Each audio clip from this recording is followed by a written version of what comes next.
के लिए हल्ला बोल आज तक पर। हल्ला बोल के प्रायोजक हैं Cinthol confidence plus, Vermora innovating happiness और Panasonic life plus screen beyond smart TV.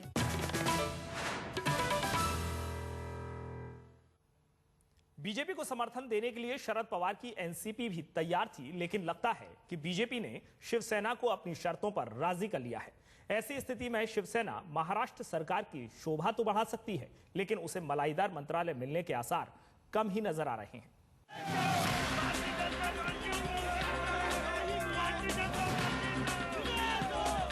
वो घड़ी अब नजदीक आ रही है जब मुंबई में बीजेपी विधायक दल की बैठक होगी और उसका नेता महाराष्ट्र का नया मुख्यमंत्री बनेगा। रविवार को हरियाणा में बीजेपी की सरकार बनेगी और सोमवार से पूरा फोकस मुंबई पर चला जाएगा। उसी दिन गृहमंत्री राजनाथ सिंह और बीजेपी महासचिव जेपी नड्डा के पर्यवेक्षक बनकर मुंबई जाने की उम्मीद है। इससे साफ है कि उसी दिन बीजेपी विधायक दल की बैठक होगी और नेता चुन लिया जाएगा। खबर यह भी है कि 28 से 30 अक्टूबर के बीच किसी भी दिन शपथ ग्रहण हो सकता है। इसके लिए वानखेड़े स्टेडियम बुक कराए जाने की भी बात है, ताकि कम से कम 35,000 लोग इसे देख सकें। वैसे बीजेपी के नेता तो कह रहे हैं कि लाखों की तादाद में लोग शपथ ग्रहण समारोह में पहुंचेंगे। पहली बार भारतीय जनता पार्टी का मुख्यमंत्री बन रहा है और पहली बार महाराष्ट्र में मुख्यमंत्री जब बन रहा है भारतीय जनता पार्टी का, तो उत्साह इतना है। इसके कारण ये जो स्वेरिंग सेरेमनी शपथ ग्रहण समारोह होगा वो बहुत बड़ा ग्रैंड स्केल पे होगा। ज्यादा से ज्यादा लोगों को संधि मिले, मौका मिले वो देखने का, पार्टिसिपेट होने का, और पूरे देश भर से भी भारतीय जनता पार्टी के नेता उस कार्यक्रम में आएंगे। उस दृष्टि से इस पूरे कार्यक्रम को हम देख रहे हैं और उस तरीके से करना चाह रहे हैं। पहली बार महाराष्ट्र में भाजपा का मुख्यमंत्री शपथ लेगा और इसलिए भाजपा नेता चाहते हैं ये लम्हा यादगार लम्हा बने। आमतौर पर महाराष्ट्र में शपथ ग्रहण समारोह राजभवन में होते हैं, लेकिन इस बार भाजपा के कई आला नेता और भाजपा के हजारों कार्यकर्ता शपथ ग्रहण समारोह के लिए जुटने के आसार है और इसलिए भाजपा नेता चाहते हैं कि समारोह किसी खुले मैदान में हो और इसलिए पहली पसंद थी उनकी है मुंबई के वानखेड़े स्टेडियम को। जनरल एडमिनिस्ट्रेशन डिपार्टमेंट के कुछ अधिकारियों ने पिछले कुछ दिनों में वानखेड़े स्टेडियम में एमसीए के अधिकारियों से संपर्क करके 28 से 30 अक्टूबर के बीच में उपलब्धता के बारे में पूछताछ की है और इसी दौरान शपथ ग्रहण समारोह होने के आसार है। ये तो तय हो गया है कि महाराष्ट्र में बीजेपी की ही सरकार बनेगी, लेकिन ये सवाल अब भी अटकलों के बीच घूम रहा है कि मुख्यमंत्री कौन बनेगा। इसमें सबसे आगे और अहम नाम देवेंद्र फडणवीस का है। फडणवीस प्रधानमंत्री नरेंद्र मोदी और अमित शाह की पसंद माने जाते हैं। उनकी अध्यक्षता में बीजेपी को महाराष्ट्र में शानदार जीत मिली। उनकी छवि बेदाग और एक ईमानदार नेता की है। वो लगातार चौथी बार जीतकर विधायक बने हैं। वो संघ के भी करीबी माने जाते हैं। साथ ही गडकरी ने भी उनसे अच्छे रिश्तों की दुहाई दे दी है। देवेंद्र के प्रति और मेरे प्रति जिस प्रकार का विवाद मीडिया ने खड़ा किया वो गलत है। देवेंद्र जी को राजनीति में मैंने लाया है और इसलिए उनके और मेरे बीच में किसी प्रकार का विवाद भी नहीं है और किसी प्रकार का कॉन्फ्लिक्ट भी नहीं है। मुख्यमंत्री के बाद एक पेच गठबंधन के सहयोगी दल को लेकर है। एनसीपी और शिवसेना दोनों में समर्थन देने की होड़ मची, लेकिन बीजेपी पुराने सहयोगी शिवसेना के साथ ही जाएगी। अब इतना साफ हो गया है कि बीजेपी शिवसेना के साथ मिलकर ही सरकार बनाएगी, लेकिन आज तक को मिली जानकारी के मुताबिक बीजेपी शिवसेना को उप मुख्यमंत्री, गृह, वित्त, सिंचाई, राजस्व और पीडब्ल्यूडी जैसे अहम मंत्रालय देने के मूड में कतई नहीं है।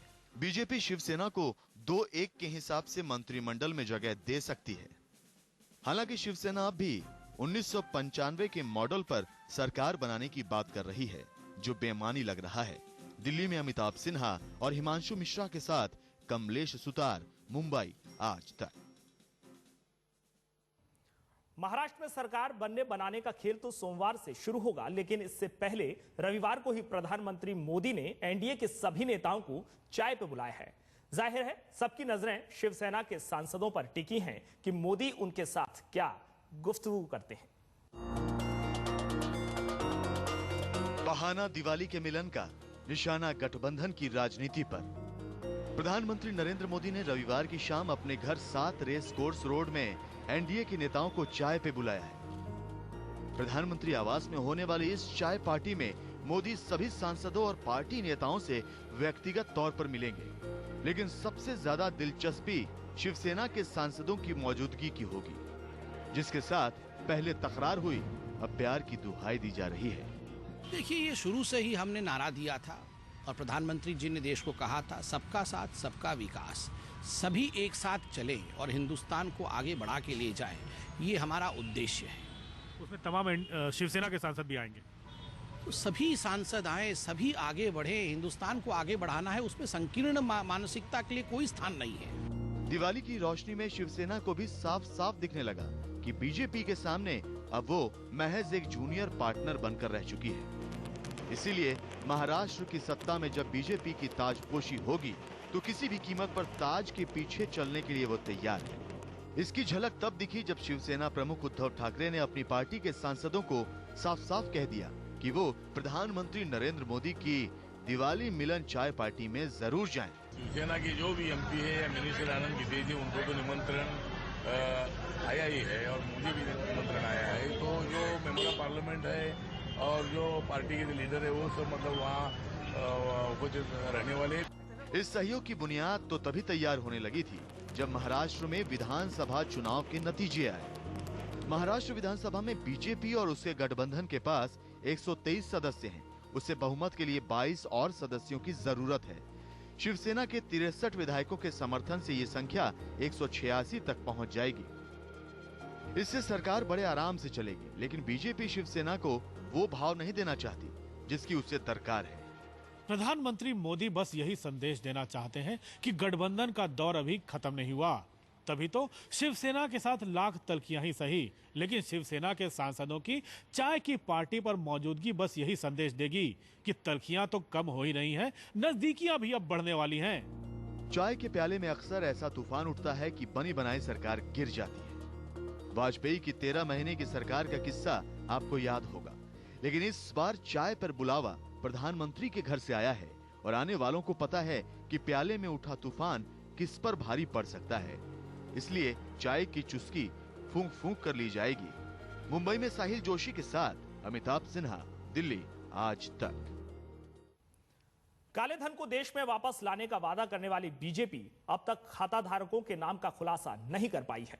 सरकार पर इन नामों का खुलासा करने का जबरदस्त दबाव है। जेठमलानी समेत पूरा विपक्ष वित्त मंत्री को घेरने में जुटा है।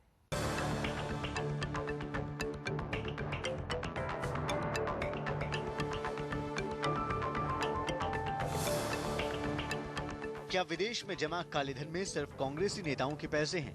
क्या जिस कालेधन को देश में वापस लाने के लिए कई आंदोलन चलाए गए, उस कालेधन के भारत आने से कांग्रेस को शर्मिंदा होना पड़ेगा? और क्या मोदी सरकार कालेधन के खातेधारकों के नाम जानबूझकर सामने नहीं लाना चाहती? ये वो सवाल हैं जो मोदी सरकार के मंत्री अरुण जेटली और वरिष्ठ वकील राम जेठमलानी के बयानों के बाद खड़े हो गए हैं। Black money is, I am the decree holder from the Supreme Court, but I have to save that judgment.